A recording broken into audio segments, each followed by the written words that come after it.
Assalamualaikum warahmatullahi wabarakatuh. Waalaikumsalam. Kabar kawan-kawan semuanya dimanapun berada, semoga sehat selalu, masih dalam lindungan Allah Subhanahu Wa Taala. Amin. Jumpa lagi di sini bersama kami di channel ngobrol seputar horor. Masih bersama narator kita Mas Ayung yang akan menemani kita semua di kurang lebih 30 menit ke depan lah. Ya, dan monggo Mas Ayung barangkali mau menyapa kawan-kawan. Baik, terima kasih Bang Ogan atas tadi pembukaannya ya.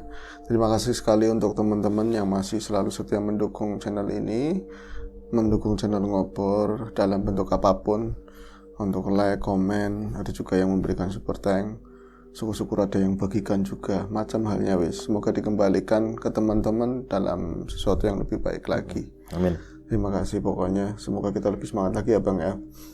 Oke, langsung ke cerita saja Bang. Ini sekarang udah lepas duhur ya Bang. Lepas duhur tadi baru saja. Oke. Ini ada sebuah cerita ini dari Mbak Sumiati.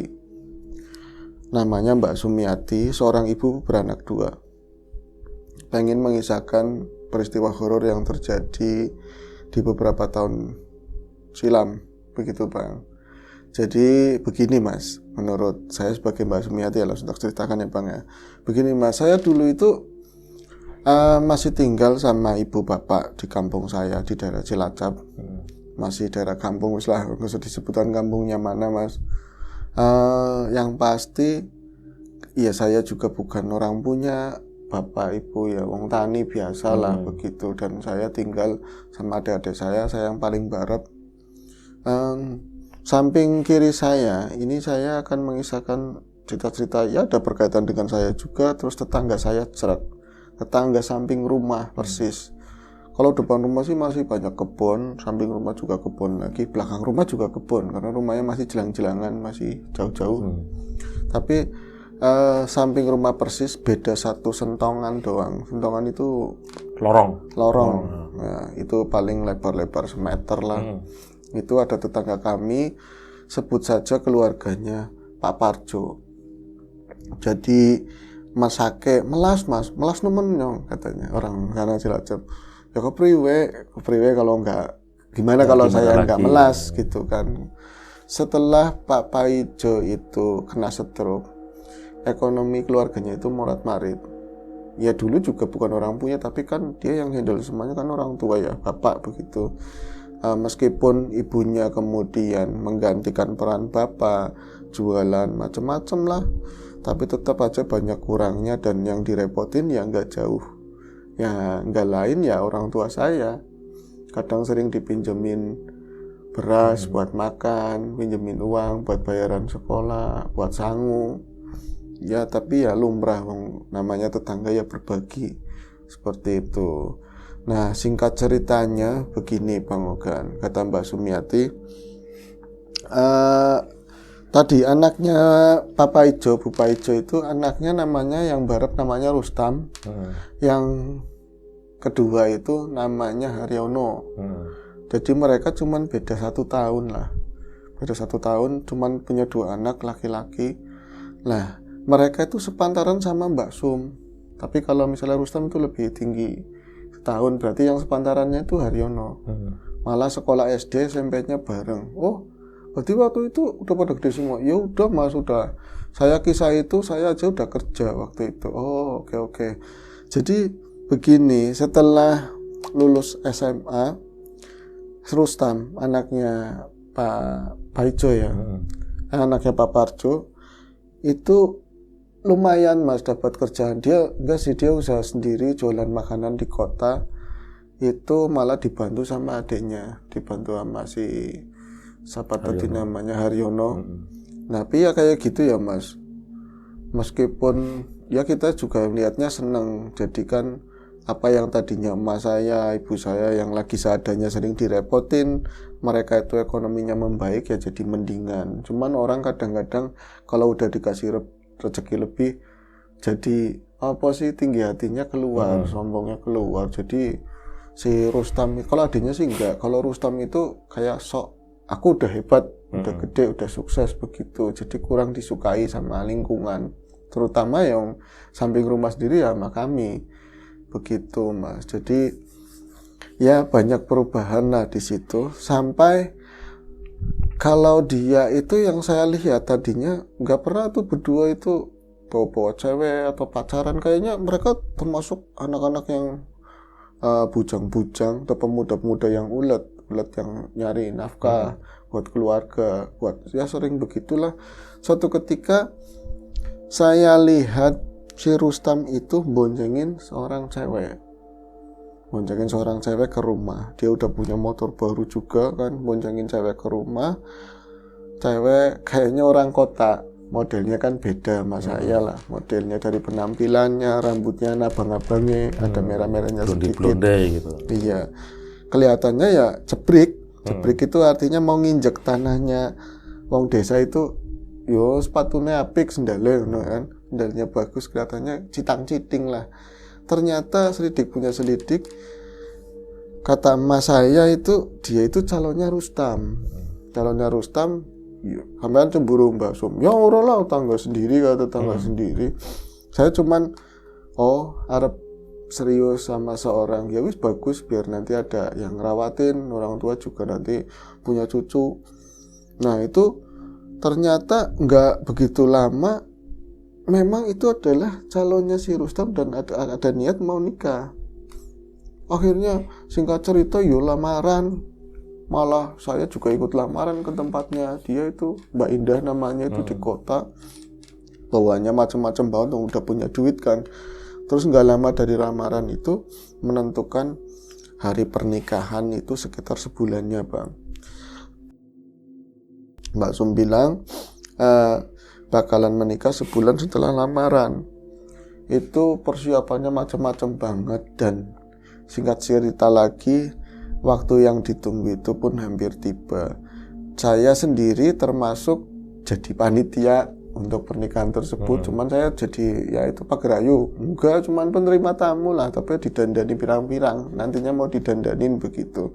Terus wong hari itu berarti akad nikah tinggal besok. Sound system udah ada layos, traktor gitu ya. Tenda-tenda udah ada, pelaminan udah ada, nanti ada pajangan juga mau ditandur, dipajang di rumahnya Rustam.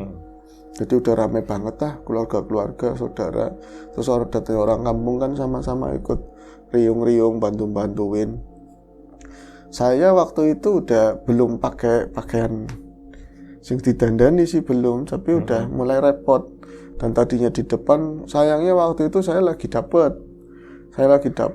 dan beberapa tamu itu udah mulai datang. Jadi tamu undangan, orang-orang yang mau kondangan udah mulai ada. Wong di belakang itu aja dodol udah selesai dari kemarin, orang dodol begitu.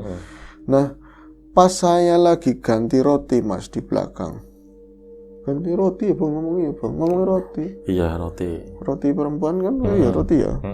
Pas saya lagi ganti roti, di antara sibuk-sibuknya orang di dapur, saya dengar itu ada suara teriakan-teriakan di depan, suara laki-laki marah-marah.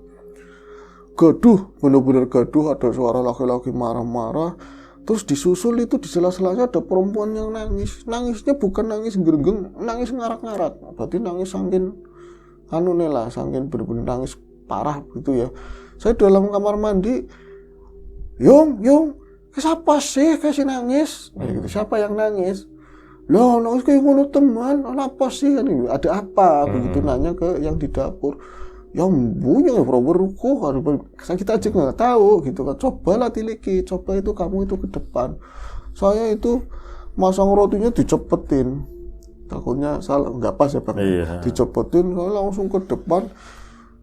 Ternyata di depan lagi rame begitu, termasuk ada bapak ibu saya. Kalau bapak Ijo sendiri itu dia kena stroke ya, dia masih di kamar, tapi ya ikut kayak gitu doang. Kalau istrinya ikut nangis di situ. Jadi di situ ada yang namanya Pak Pardi sama seorang perempuan itu kawan saya SMA, namanya Winarti. Jadi Pardi lagi mencak-mencak minta pertanggungjawaban Bang, bahwasanya minta pertanggungjawaban kepada Rustam bahwa si Winarti telah teranukan, Bang. Sudah ada isi gitu loh. Jadi hamil dan minta pertanggungjawaban si Rustam, nggak bisa, pernikahan itu nggak bisa dilanjutkan karena kamu udah berbuat begini sama anak saya, harus tanggung jawab. Akhirnya saya itu bingung, saya itu juga ngelihatnya kalau Mbak Indah yang calonnya Rustam, saya juga kayaknya nggak kurang suka sama anak itu kan. Tapi kan ngelihat Bu Parjo kasihan banget anaknya, kok bikin malu begitu ya. Tahu-tahu diambillah keputusan, ya sepihak atau enggak saya nggak tahu persis. Akhirnya si Rustam itu nanggung jawabi tadi Winarti, tapi nggak menikah di situlah ya. Yang jelas pernikahannya dengan Mbak Indah itu dibatalkan, Bang. Pernikahan dibatalkan. Yang tadinya mau rame-rame itu akhirnya yang nggak jadi gimana sih? Bubar, diambilin lagi traktornya, ini layosnya lah, gempar lah, bikin malu begitu kan. Nah, Rustam itu menikah tapi nggak rame-rame itu sama Winarti menikah. Dan hal yang seperti itu kan sangat memalukan memalukan, mencoreng, membuat aib pihaknya Indah. Jadi pihaknya Indah itu nuntut pihaknya si Rustam, keluarga Rustam, kalau dia telah mempermalukan, bahwasanya di sana juga udah nyebar undangan, keluarga gede udah tahu semua ini gimana ceritanya, dimintain pertanggungjawaban, harus ganti rugi sekian dengan nilai yang sangat besar lah waktu itu. Akhirnya itu pun tidak cukup, nggak cukup. Akhirnya Haryono harus jadi gantinya. Haryono itu adiknya. Haryono harus jadi gantinya Mas Rustam. Nikah dengan Indah. Bisa begitu ya, Mbak? Iya Mas, temenan beneran kayak gitu. Ya saya satu hal ini kok bisa begitu, kok angel, kok sepihak banget. Tapi sisi lain saya melihat Mas Haryono, kok dia bisa berbesar hati demi keluarga begitu loh, menikah dengan orang yang baru-baru dia cintai lah. Dia mungkin pernah ketemu ya ceweknya, kakaknya, tapi dia kok mau menikah dengan tadi Mbak Indah. Nah, itu pernikahan yang tadinya rame-rame, mau ada musik, ada macam-macam, itu jadi ya nikah inilah. Tapi di pihaknya Mbak Indah itu dirame-rame memang, tapi di situ di kampung udah tanggung malu lah begitu, Bang. Dan saya pikir nanti kesananya itu jalaninya gimana Haryono. Nyata-nyatanya kalau Haryono itu, kalau Indah kan rada acuh karena nggak mencintai si Haryono sih ya, tapi dia juga berterima kasih karena menyelamatkan aib keluarga si Haryono. Cuman namanya mungkin dirustamin atau apa dulu ya di sananya. Tapi saya kan makin ke sana juga namanya tetangga udah jadi mantu, dan si Indah itu malah tinggal di rumah itu, di tetangga saya, tinggalnya di situ. Kok mau ya tinggal di sini, bukan biasanya kan di tempat istri. Saya kadang sering tegur sapa, ngobrol, ternyata orangnya baik, bukan nggak seperti penampilannya Indah yang ngotani gitu ya. Ternyata orangnya baik, dan dia beberapa kali cerita sama saya itu alhamdulillah banget Mbak Sum dapat suami Mas Haryono. Saya dengan cepat saya bisa sayang sama Mas Haryono kayak gitu, dan dia juga ya mau gantiin posisi kakaknya, berbesar hati kayak gitu. Dan pertanyaan saya, lah Indah mau itu Haryono ganteng apa enggak? Saya bilang, ganteng Mas, anak itu berdua itu ganteng-ganteng semua, cuman gantengan adiknya. Ya pantas, saya bilang. Ya enggak sih, ganteng juga enggak begitu juga ya Bang ya. Oh iya, tapi kata Mbak Indah juga tadi, si Haryono ngomong terus terang, cinta itu enggak penting. Ngomongnya seperti itu. Omongan ini ya, tapi saya bakalan belajar mencintai kamu lah, dia Indah begitu, ceritanya begitu. Dan nyatanya terbukti setelah 1-2 bulan hamil. Berarti kan melakukan sesuatu, Bang. Ya kan. Sedangkan kabar yang kurang enak justru datang dari Rustam dan Winarti. Dari pernikahan itu yang secara meneng-meneng lah, diam-diam itu katanya rumah tangganya itu cekcok terus, dan ternyata pantesan saya itu nggak ketemu Winarti itu lama banget. Pas ketemu di pasar sekali-kalinya itu kayak gemukan seger, ternyata ada isi. ada isi, menikah berapa bulan, anaknya keluar. Setelah anaknya keluar, cerai Bang. Anaknya keluar, cerai, dan dia itu pergi ke Batam, merantau ke sana, katanya begitu. Nah ini masalah Rustam saya nggak terlalu penting Wis, tapi ada yang seperti itu Mas, adik mau gantiin posisi kakaknya. Nah suatu ketika waktu berlalu lah, saya juga yang tadinya nganggur di rumah, saya kerja katanya di kota, saya jadi tukang konter, kerja di konter, jadi balik itu di kota, pakai sepeda motor saya, ya pakai matic second-hand lah saya, yang penting kerja bantuin ibu, ya udah ngerti dandan sedikit. Terus berjalannya waktu, perut Mbak Indah semakin gede, tibalah waktunya dia untuk HPL, hari apa sih HPL? Yang tempat waktu hitungannya mau melahirkan. Saya sempat dengar waktu subuh, saya hampir berangkat ya, persiapan lah, saya bantu emak nyiapin sarapan, saya mau berangkat tadi ke tempat kerjaan, katanya Mbak Indah udah dibawa ke klinik melahirkan. Nah itu klinik bersalin ya Bang, ngomongnya itu udah dibawa sebelum subuh. Oh iya, syukur banget kalau nanti sebentar lagi Mas Haryono bakalan dapat putra, bakal dapat anak. Mereka mungkin orang baik, nyatanya Mbak Indah juga orang baik wes. Saya bembong, saya berangkat lah kerja. Hari itu hari yang paling ngeselin mungkin ya. Emang gimana Mbak, capek apa gimana? Enggak, pelanggan justru sepi, saya nggak ngapa-ngapain. Bahasa sekarangnya gabut Mas, gabut, pokoknya orang seg lah. Saya pengen cepet-cepet pulang, katanya sama bosnya pulangnya jam segitu, jam 5 dari sana. Saya keluar dari sana itu bawa motor dari kota ya, terus masuk ke jalan-jalan kabupaten, jalan yang kecil itu ya, nanti penghubung desa. Mulai ada yang aneh menurut saya. Inilah awal saya tuh ngalamin hal-hal yang di luar logika lah. Jalanan itu setahu saya, dari saya wirawiri kecil sama bapak ngambil sampai gede tua, waktu itu nggak pernah sepi, ada aja orang lewat. Saya entah pikiran lagi kacau atau saking gabutnya, saya nggak menyadari bahwa dari tadi itu saya berkendara sendirian. Antara jam 5 mau setengah 6 lah kayak gitu. Tapi memang suasananya juga mendung. Saya itu berkendara itu baru kok hawanya nggak enak banget ya. Padahal saya jaketan buat biar jangan hitam. Tapi gerah sebenarnya. Bawa motor kencang aja saya masih nggak nyaman pakai jaket. Tapi kok hawanya nggak enak banget. Ya Allah, saya baru nyadar ki jalan kepriwes sih ya, ngomongin begitu. Cerita aja kadang-kadang sama bahasanya dicampur-campur Bang. Kepriwes dan ini gini, jalanan sepi, orang umum itu. Jalanan sepi, nggak umum. Sepi, nggak ada siapa-siapa yang lewat. Kok bisa begitu? Ya nggak tahu Mas, begitu. Sampai saya itu mungkin sekitar 1 kilo lagi itu sampai ke kampung saya. Di situ ya jalannya saya gambarin kiwa tengen. Samping kiri kanan itu banyakkan sawah. Nanti ada saung kayak warung tapi udah tutup. Terus ruko. Nah dari kejauhan saya melihat ada seseorang yang berdiri di bawah pit waringin apa pohon beringin atau pohon apa yang biasanya di pinggir-pinggir jalan gede itu ya. Di bawah rindang itu ada seorang perempuan yang berdiri.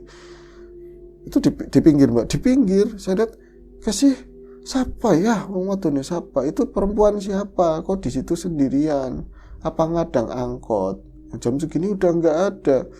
Saya yang tadinya kencang saya pelanin. Siapa tahu beliau itu butuh tumpangan. Semakin dekat, kok kayak semakin kenal saya. Pas semakin dekat, ya Allah, tadi Mbak Indah nang kono. Mbak Indah di situ. Itu Mbak Indah, Bang, katanya. Kata Mbak Sum itu Mas, itu Mbak Indah. Lo sampean, saya kan semakin dekat, rambutnya biasanya dia itu sering kalau di rumah itu ya, kalau pakai pakaian yang buat di rumah itu namanya apa? Baju-baju inilah sehari-hari.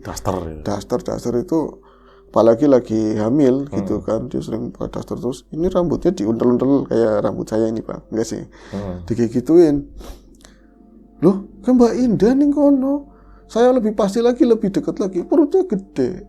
Oh, loh katanya dia itu mau lahiran, kenapa di sini kan aneh. Di bawah itu sebelum subuh. Pas udah deket, lo langsung posisinya pindahnya kapan, tahu-tahu udah ngadang di tengah loh. Lo saya ngerem sejadi-jadinya, ya nggak terlalu kencang seperti nanti gepes-gepes. Kakinya perempuan biasanya sampai ke dambal-dambal begitu kan bang. Mbak, keprewes sih, Arab mati apa priwe, mau meteng kok tengah jalan katanya begitu. Orang mau mati atau gimana? Wong sampean saya mau liwat, saya juga mau nyamperin malah ngadang di tengah jalan gini gimana? Ini kalau nabrak gimana? Saya ketempuan. Itu tanpa dikomandoin, dia nggak ngomong ABCD-nya, tahu-tahu main jelingkrik aja di motornya si Basum. Langsung di motor saya mas langsung naik begitu celep. Nih, wong keprimen. Orang itu gimana? Tahu-tahu ada di situ, tahu-tahu dia naik ke motor, dan saat itu juga yang saya rasain nyes. Yang gerah itu hilang semua banget. Yang ada rasa dingin, bener-bener rasa dingin ketika Mbak Indah itu naik di atas motor saya. Loh, Mbak, aku priwe sih Mbak, tadi sampean di sini kok kenapa sampean sini? Lah naik motorin mau kemana? Mau pulang atau kemana? Sampean bukannya di terocos terus. Emang saya orangnya rame kata Mbak Sum kan. Terus ya wis dia nggak nyautin apa-apa, saya jalan dan itu jalan ya bukan angin, ini perasaan dingin yang aneh. Saya jalan terus sampai menuju dekat-dekat kampung saya. Ada satu ucapan ketika mau masuk gerbang kampung. Dia cuman bilang begini Mbak Indah, yang saya dengar di kuping saya lah. Mbak Sum, saya titip anak saya, katanya begitu. Mbak Sum, saya titip anak saya. Saya nggak terlalu dengerin titip apa, meteng-meteng dewek titip-titip, nah meteng-meteng sendiri, lagi hamil-hamil sendiri, masa dititipin saya. Saya nggak gubris apa-apa, mau masuk ke kampung aja udah hampir maghrib banget. Nah, ketika lagi udah ada orang azan, saya wong rame ya, saya juga takut kalau sendiri ada temennya kan kebenaran. Saya pulang ya berarti ke rumahnya dia juga, mau samping-sampingan. Lah itu ketemu sama Bu Hanifah, katanya Bu Hanifah itu ya orang di sana itu ketua pengajian lah gampang. Dia itu mau ke musola, Itu saya disapa, Som, sanda kalau Som, katanya. Motor kok ngomong dewek, katanya. Bawa motor kok ngomong sendiri, katanya begitu. Apa sih Bu? Kamu bawa motor kesurupan apa gimana? Kamu bawa motor ngomong sendiri. Lah saya langsung tak rem motornya ya, tak rem mas begini serut. Itu udah masuk gang. Saya ngomong sendiri, langsung saya ngeliatnya bukan di mana-mana, spion dong. Saya lihat ke spion, nggak ada siapapun. Boro-boro Mbak Indah ya, nggak ada siapapun. Wah langsung meremang sama merinding semuanya. Nah itu kenapa nggak ada? Saya jelas-jelas ngelihat Mbak Indah, dia ngomong tadi titip bocah. Terus benar-benar saya boncengin, kerasa ada rasa beratnya juga. Kadang dia nempel di belakang saya, kok tiba-tiba nggak ada. Akhirnya saking bingungnya saya ketakutan, saya mau buru-buru pulang. Itu tinggal dikit lagi, paling berapa puluh meter, sampailah di depan rumah saya. Di situ udah rame, Bang. Di rumah area rumah itu udah rame. Ternyata kok tetangga pada banyak bangku yang dikeluarin. Nah saya banyak orang nangis, tetangga-tetangga pada nangis. Saya bingung saya sama orang tua saya. Yung, kenapa sih kok rame-rame begini, ada orang begini rame-rame, kenapa? Lah ya Allah, melas nemen katanya, melas banget saya sama si Indah. Ya Allah, terus kayak bocah primen. Nanti anak bayinya gimana? Emang kenapa? Indah itu babaran, Indah itu lahiran, tapi nggak selamat. Innalillahi, saya langsung nggak bisa menahan air mata lagi. Saya tahu Mbak Indah orang baik. Saya juga pikirin Haryono udah berkorban buat kakaknya, buat keluarga. Dia juga mungkin sudah bisa mulai mencintai Mbak Indah ya. Apalagi udah kayak gitu, pasti udah sayang sama Mbak Indah. Itu gimana? Saya langsung nangis. Kapan Mak? Kapan Yung? Tadi jam 5-an. Jam 5:30, berarti kan kayak tadi pas lagi saya ketemu begitu. Saya pikiran, tapi saya nggak mau ngomong tadi saya itu pengalaman diboncengin Indah, itu Indah yang ternyata nggak indah sama sekali, nggak ada. Itu saya nggak ngomong, saya cuman ikut-ikutan nangis. pokoknya saya sedih kehilangan dan ikut mikirin nanti tadi anaknya gimana ya. Terus itu rame-rame orang, terus saya nanya, ini mayatnya udah dibawa pulang belum, masih di rumah sakit. Oh, ke klinik, akhirnya dirujuk ke rumah sakit, belum pulang. Nah, setelah pulang, singkat cerita ini Mas, kesananya saya nggak mau ceritain, tapi ketika pemakaman itu, ini antara horor sama kisah pilunya, banyak pilunya mungkin Mas. Jadi di pemakaman itu kayak regukur, nggak dikemandoin, hampir semua pelayat, terutama perempuan itu pada nangis. Ibu-ibu, biung-biung tua, pada nangis semua. Jadi mereka itu, ya Allah, melas temen. Itu dimakaminnya masih di daerahnya saya katanya. Orang tuanya Indah juga ngebolehin biar dekat sama anak begitu. Jadi dimakamin di situ, pada nangis, mikirannya bocahnya kasihan itu putus susu. Ya mungkin susu sambungan ya Bang. Susu sambungan ya Bang, ya namanya ini susu disambung-sambung ya. Iya. Maksudnya susu sambungan ini kan, biar gak ngantuk Bang. Nah ini pakai susu sambung, ibunya nggak ada, nanti gimana? Haryono melas teman, ya Allah, pada seperti itu ketika melayat, ketika menghadiri pemakaman. Nah sudah seperti itu ya Mas.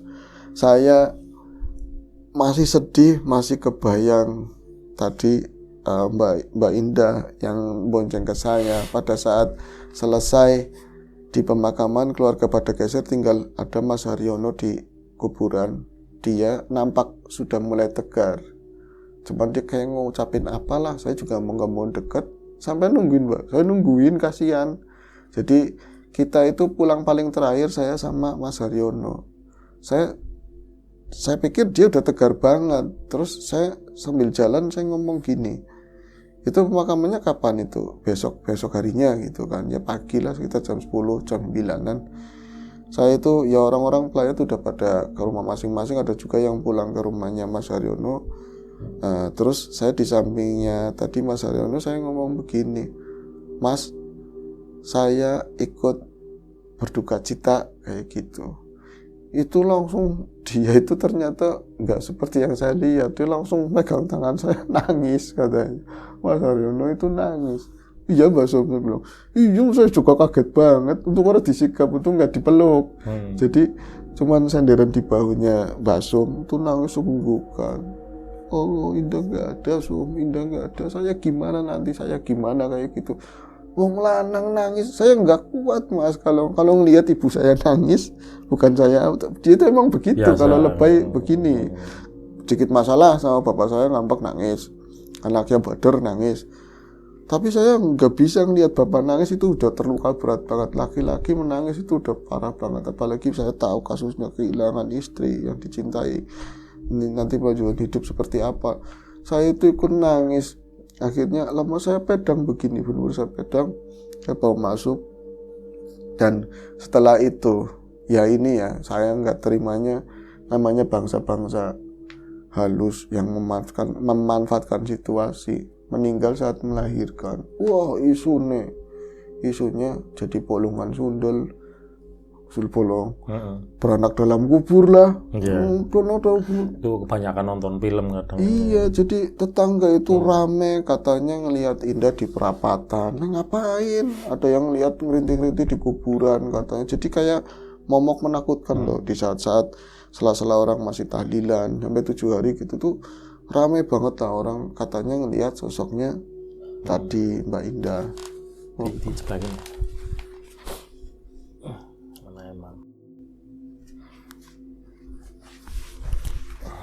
Orang itu rame banget lah ceritain ketemu sosoknya Mbak Indah. Ada ngeriyeng nangis di kuburan, ada yang katanya ngelihat di depan rumahnya lagi berdiri, tapi posisinya perutnya kempes, terus di sininya itu banyak cacaran darah, baunya kayak gimana gitu loh.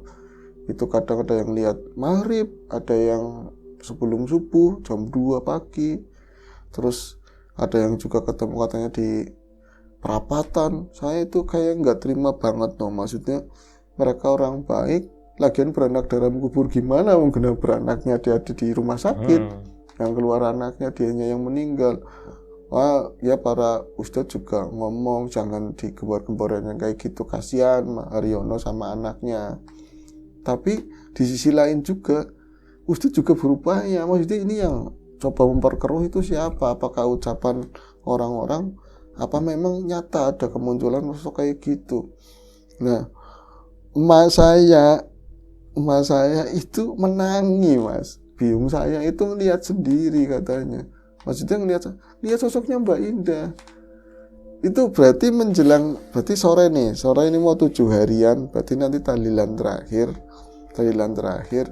Jadi ya orang tua ya yang namanya kayak gitu udah lumrah. Dia juga banyak sedihnya, nggak mikirin tetangga pada ngomong apa.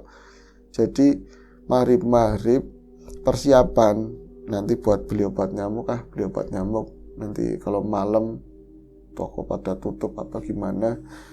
Emak saya itu keluar, berarti pas jatuh moteng maghrib melihat Mbak Indah itu ada di sentongan pembatas rumah, antara rumah di situ, tapi bukan di muka gitu ya, agak ke tengah, ngepasin kamarnya Indah, di pas kamarnya Indah begitu Bang. Jadi posisinya kata mas saya, entah aslinya mas saya itu saya yakin mas saya pasti takut, tapi kalau cerita seakan-akan dia itu biasa aja gitu loh. Aku weruh yakin lah sumpah, weruh matanya dewek. Itu saya ngeliat mata sendiri katanya. Itu di jendela, sore jendela, di bawah jendela katanya. Rambutnya ngono. Itu pakaiannya putih tapi ngadepnya sana, ngadepnya ke kebun. Tapi kayak ngene sini getih, bolong, getih kayak gitu Bang katanya. Itu kan asumsinya ke sana kan. Terus mas saya katanya manggil, kunci siapa? Padahal mas saya ketakutan, tapi ya mau gimana lagi katanya. Ada dia pas balik badan katanya mukanya Mbak Indah. Itu mukanya itu sedih, pokoknya sedih pucat, wah serem banget. Mas saya pantesan waktu itu emang lagi malam itu dia tuh langsung masuk rumah. Biasanya kan mau sampingnya ada orang tahlilan, ngapain pintu ditutup ya, jebrek kenceng banget. Anak-anak ada saya lagi pada nonton TV, mau apa sih mau awak enak, badan saya nggak enak habis ngeliat itu. Ternyata itu cerita kan besoknya sama saya. Tapi sebelum hari paginya di 7 hari itu saya mimpi ketemu Mbak Indah. Saya ketemu Mbak Indah Mas, mata-mata saya mimpi. Emang saya gelisah banget dan saya sering mikirin pertemuan saya ketika boncengin Mbak Indah di waktu jam 5 itu, berarti di saat Mbak Indah itu nggak ada. Mungkin ada beberapa peristiwa atau cerita yang seperti itu ketika nggak ada tapi di tempat lain ada gitu kan. Saya mikirin terus nanti kasihan bayinya gimana, dan lagi mikirin kayak gitu kedengeran di samping itu udah jam 12, saya belum tidur, jam 12 malam aja bayinya nangis, mau nulungin gimana ya. Saya juga orangnya juga penakut. Pas tidur saya mau tidur ya nggak ngerasa lagi tidur ya, tahu-tahu di sana itu kayak backgroundnya itu gelap, terus ada Mbak Indah di posisinya nggak lagi hamil, nggak, kayak biasa. Cuman kelihatan cantik, cuman nggak pakai makeup. Dia ngomong ke saya lagi, katanya Mbak Sum, aku titip anakku katanya. Loh, sampean mau kemana? Seolah-olah di mimpi itu saya nggak ngerti kalau dia meninggal. Mama mau kemana? Mau pergi kemana? Saya titip ya, tolong saya titip. Akhirnya itu Mbak Indah itu udah kesana, ngilang. Saya malah manggil, saya bangun, nangis lagi jatuhnya. Saya keinget, ya Allah melas banget. Saya nggak takut Mas pas ngimpi begitu. Emang nggak serem kan? Akhirnya semua berjalan. Terus keluarga, emak saya juga sering bantuin bikin susu kalau misalnya Bu Parjo lagi nggak di rumah. Terus sering komunikasi sama Mas Haryono. Dan saya kalau ngelihat ke samping pas ada Mas Haryono, seolah-olah dia tuh ngelihat ke saya tuh pengen nyampein saya tuh sedih banget, saya beban. Tapi dia ketika saya mau deketin dia masuk ambil gendong bocah. Saya ngerasain pedihnya itu kayak apalah orang ketinggal istri sama bayi merah begitu ya. Nah pas itu saya di kerjaan kayak nggak betah Ya setelah tadi ya 7 hari udah nggak ada orang diliatin apa-apa lagi Bang, udah aman. Terus Mbak Som katanya itu ke Jakarta. Mbak Bu lah saya katanya, Mbak Bu itu di rumah makan. Orang sini katanya, orang Tegal. Itu ternyata nggak betah, capek banget. Itu cuman kuat 2 bulan, akhirnya pulang kampung pakai travel. Terus namanya wong pulang kampung ya, saya kan biasa main, akhirnya saya main ke tetangga saya. Ya nggak, bukan tetangga sih, tapi jauh lah, dekat jauh, tapi teman sekolah saya. Karena pas di Jakarta saya ketemu, nanti oh iya kamu mau di kampung tanggal berapa, ketemuan di kampung, mainlah saya ke tempat teman saya itu, sebut saja namanya Rohyati lah ya, manggil saya Yati. Saya ngobrol-ngobrol di sana, terus ngomongin pembahasannya nggak lain ya, tadi siapa, Rustam, Haryono, Indah, itu memang yang lagi hangat kan itu Bang. Saya membicarakan itu. Akhirnya ada berita yang sangat buat saya itu terpukul berat banget begitu loh. Saya juga tahu kalau Rohyati itu ngertinya saya itu disenengin sama Haryono, ngertinya saya. Saya ngomong itu nikah akhirnya ini ya, nikahnya sama si Indah ya. Ngomong aduh katanya, harusnya kan sama kamu Ti, kayak ngomongnya harusnya sama kamu, karena kayaknya sih saya ngertinya kamu kan naksir. Ya sama orang ganteng siapa sih nggak naksir sih, kontak goblok katanya, kamu goblok gimana, kamu dasarnya matanya pijak, matanya buta, emang kenapa? Bocah, kamu emang selama ini nggak ngerti katanya. Si tadi Haryono itu senangnya sama si Sun dari kecil katanya Bang. Agak dah cerita ini Bang. Oh yang bener katanya, sing bener. Emang iya, emang nggak pernah ngomong sama kamu, nggak pernah menyatakan atau apa, nggak pernah blas katanya, nggak pernah. Dia pernah cerita sendiri sama saya, ngomong kalau saya itu senang sama ini, sama, tapi malu, maksudnya malu satu ya tetangga dekat, orang tua saya sering repotin orang tuanya si Sum dari dulu, kayak gitu loh. Saya jadi kayak kepukul, jadi beban saya itu bertambah. Wah mending Mbak udah janda bilang, udah duda gitu. Nah itu Mas, akhirnya saya itu dari semenjak itu ya saya di kampung lagi sama si Rohyati itu saya sering dicomblangin lagi. Nah itu akhirnya ya saya ini jadi istrinya, jadi istrinya siapa? Jadi istrinya Bang namanya lupa saya tadi ya, saking terpukau cerita sendiri tapi lucu. Iya, jadi istrinya Haryono. Oh sampai jadi istrinya Haryono. Lah iya saya, lo anaknya kan 2. Lah anak pertama anaknya Haryono sama Indah. Yang anak saya sama Haryono 1. Ini yang masih kecil.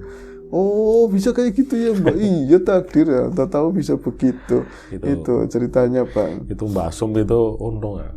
Beli 1 dapat 2. Iya dapat 2. Oh sampean berarti emang yang harus sama jodohnya sampean harus melewati Indah dan lain-lainnya Mbak. Ya, biasanya gitu, kalau yang kayak gitu tuh lebih kuat ya. Iya kan. Moga-moga didoain seperti itu. Ya itu saja. Persembahan ngobrol kali ini nggak terasa udah hampir 40 menit ya. Oke. Ya, sampai jumpa di ngobrol selanjutnya. Mungkin masih sama saya atau sama Mas Riam Biru. Itu saja dan kami akhiri. Wassalamualaikum warahmatullahi wabarakatuh.